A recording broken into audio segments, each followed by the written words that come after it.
Hello, welcome to Calculus PreCalc Lesson 30.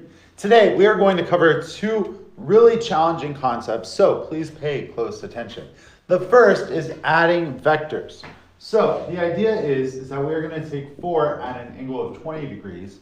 We're going to add that to 7 at an angle of negative 230. This is so important because it drives basically everything we do. If you think about your car, maybe you go 4 miles in a certain direction and you go 7 miles in a different direction. You want to find out where you've gone or where you've ended up. Well, you're going to add the two vectors to find out. This is all tied into physics. This is tied into your walk as a Christian. Where you go and the steps you take along the way dictate your final destination. So with that said, let's go through how to add vectors. Now, it is a lot of steps, but it's all little things that you've mastered already. So step 1, you're going to convert to rectangular. How do you convert these to rectangular form? Well, we have a formula for that.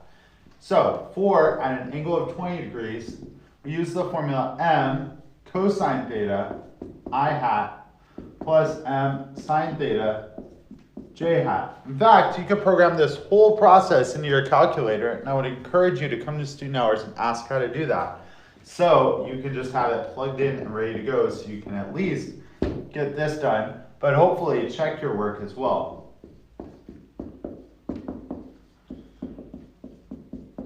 Okay, so you've got that. M, and the first one is 4. The angle is 20. Here, the magnitude is 7. Angle is negative 230. So you're going to plug those straight into your calculator. Okay, what do you get? Well, for this first one, you get 3.76 I plus 1.37 J.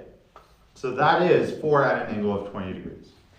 That's the rectangular form. No big deal. Then for 7 at an angle of negative 230, you get, there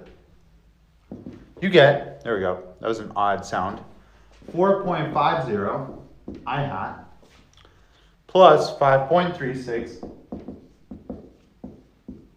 J hat. Now your next step is simply to add like terms.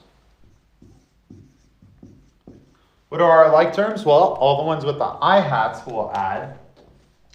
So I'll add these two. That looks like 6 to 8.26 I hat. And, oh dear, I'm sorry, one of these is incorrect. That's negative. Thanks a lot, book. The book misled me. All right, so this is going to be negative 0.74 I hat and 6.73 J hat. So that is my vector added. I simply added these guys and added those guys. Now, they may ask you to find it in the polar form again. So you might have to switch back to polar. So usually if they ask for the resultant, they want back in polar form. Again, this is your answer, but you may have to convert. How do we convert to polar?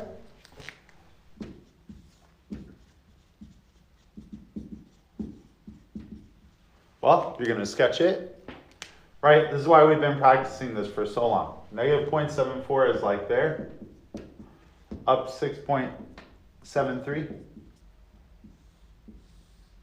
So you have that angle. How do you find the angle? How do you find the magnitude? Well, the magnitude is found by the Pythagorean theorem. So m equals 6.77. How do I find the angle? Well, the angle is arctangent of opposite over adjacent. Remember, tangent is opposite over adjacent. So that gives me an angle of 83.73. Now remember, that's that angle. I want this angle. This is all review from Algebra 2. Remember, this is the only new step that I've given you, so don't be overwhelmed.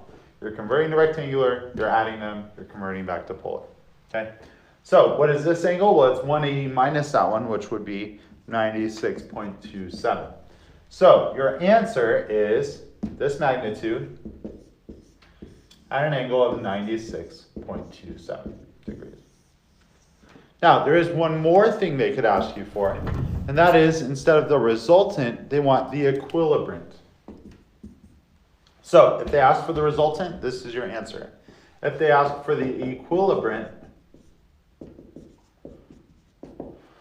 it's the vector that is going to go in the opposite direction. So, if this points that way, they want the one pointing this way, or down. So, we're going to add 180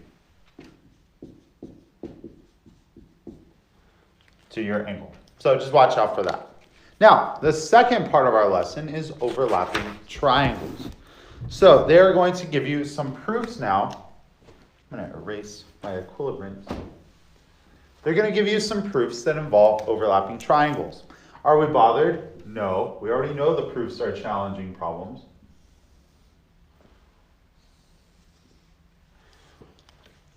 In this problem, they tell you that AB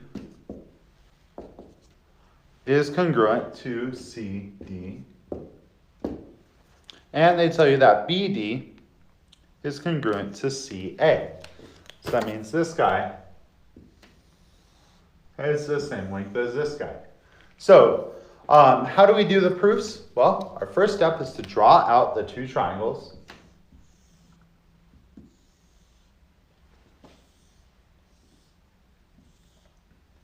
Then I know that this side is the same as this side. That side is the same as that side. And then I'm looking for one more piece of information. Since they're overlapping triangles, this side, AD, is in fact shared, and it's the same. So what postulate are you going to use? Side, side, side. So remember, when you're setting up your proof, you're going to have your statement here, your reason here. Remember that you have to prove a side, and a side. I want you to write those S's there so you know exactly what you're proving. And then finally, you can prove that the triangles are congruent. So with your overlapping triangles, just look for areas where they overlap and similarities they might have. And that, my friends, is problem set 30.